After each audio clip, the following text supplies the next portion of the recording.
ఉగాది తర్వాత ఈ రాశులకి ఎటు చూసినా డబ్బే డబ్బు. మరి ఆ వివరాలు ఏమిటో పూర్తిగా తెలుసుకునే ముందు మీరు ఏమైనా సమస్యలతో బాధపడుతుంటే వాటి పరిష్కారం కోసం మీరు స్క్రీన్ మీద కనిపిస్తున్న మా గురువుగారి నెంబర్కి కాల్ చేసి మీ సమస్యలకి తగిన పరిష్కారం పొందండి. ఖచ్చితంగా మీ సమస్య పరిష్కారం అవుతుంది. ఇక వివరాల్లోకి వెళ్తే ఉగాది రోజున శని మీనరాశిలోకి మారడంతో పాటు అదే రాశిలో శుక్రుడు ఉచ్చస్థితిలో ఉండి గురువుతో పరివర్తన కొనసాగించడం వల్ల కొన్ని రాశుల వారికి వృత్తి ఉద్యోగాల పరంగా విపరీతంగా ఆదాయం పెరిగే అవకాశం ఉంది.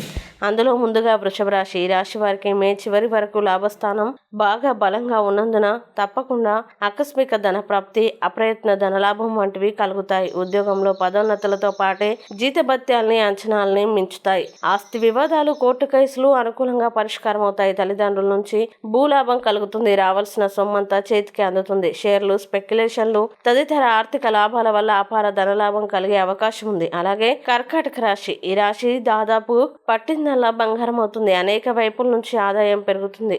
ఏప్రిల్ నుంచి షేర్లు, స్పెక్యులేషన్లు కనకవర్షం కురిపిస్తాయి. తండ్రి వైపు నుంచి స్థిర ఆస్తులు లభిస్తాయి. గురు శుక్రుల అనుకూలత వల్ల వీరి మనసులో కోరికలు, ఆశలు చాలా వరకు నెరవేరుతాయి. సొంత ఇల్లు అమరుతుంది. వాహన యోగం పట్టే అవకాశం కూడా ఉంది. కీర్తి ప్రతిష్టలు బాగా వృద్ధి చెందుతాయి. ఉన్నత వర్గాల్లో సన్నిహిత సంబంధాలు ఏర్పడతాయి. అలాగే కన్యా రాశి. ఈ రాశికి సప్తమ భాగ్య స్థానాల్లో శుభగ్రహాల సంచారం వల్ల ఆకస్మిక ధనప్రాప్తికి అవకాశం ఉంది. షేర్లు, స్పెక్యులేషన్లు, లాటరీలు, వడ్డీ వ్యాపారాలు వంటివి బాగా లాభిస్తాయి.